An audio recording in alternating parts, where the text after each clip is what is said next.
पिंपरी चिंचवडमधील मोशी कचरा डेपो दुर्घटनेनं संपूर्ण महाराष्ट्र हादरला आहे। या भीषण दुर्घटनेत 8 कामगारांचा दुर्दैवी मृत्यू झाला। मात्र या दुर्घटनेत मृत्युमुखी पडलेल्या 36 वर्षीय सनी अशोक माने यांची कहाणी प्रत्येकाच्या डोळ्यात पाणी आणणारी आहे। बुधवारी 9 जुलै रोजी दुपारी मोशी येथील कचऱ्याचा प्रचंड डोंगर 3 मजली प्रशासकीय इमारतीवर कोसळला।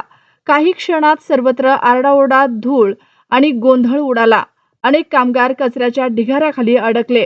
या दुर्घटनेत मृत्यू झालेल्या वाहन चालक म्हणून काम करणारे 36 वर्षीय सनी अशोक माने यांचाही समावेश होता। सनी यांचे काम संपले होते, ते घरी जाण्यासाठी निघाले होते।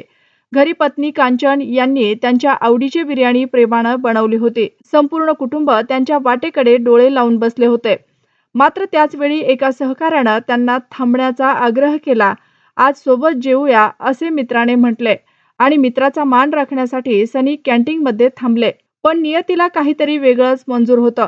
सनी जेवायला बसणार इतक्यात कचऱ्याचा महाकाय ढिगारा कोसळला आणि काही क्षणातच ते ढिगाऱ्याखाली गाडले गेले।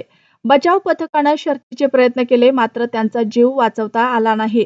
या दुर्घटनेनंतर सनी यांच्या पत्नी कांचन यांचा आक्रोश प्रत्येकाचं मन हेलावून टाकणारा होता। त्या म्हणाल्या, जर ते मित्राचं ऐकून थांबले नसते आणि थेट घरी आले असते तर आज आमचा संसार उद्ध्वस्त झाला नसता। त्यांच्या या शब्दांनी उपस्थित प्रत्येकाच्या डोळ्यात अश्रू आले। मूळचे दिघे येथील रहिवासी असलेले सनी माने कष्टाळू आणि कुटुंबवत्सल होते। त्यांच्या मागे पत्नी, 2 लहान मुले आणि वृद्ध आई-वडील असा मोठा परिवार आहे। त्यांच्या जाण्यानं 2 चिमुकल्यांच्या डोक्यावरचं वडिलांचं छत्र कायमचं हरपलं, तर वृद्ध आई-वडिलांचा आधारही निघून गेला। मोशी कचरा डेपोतील ही दुर्घटना केवळ 8 जणांचा जीव घेऊन गेली नाही, तर अनेक कुटुंबाचे आयुष्य कायमचं बदलून गेले।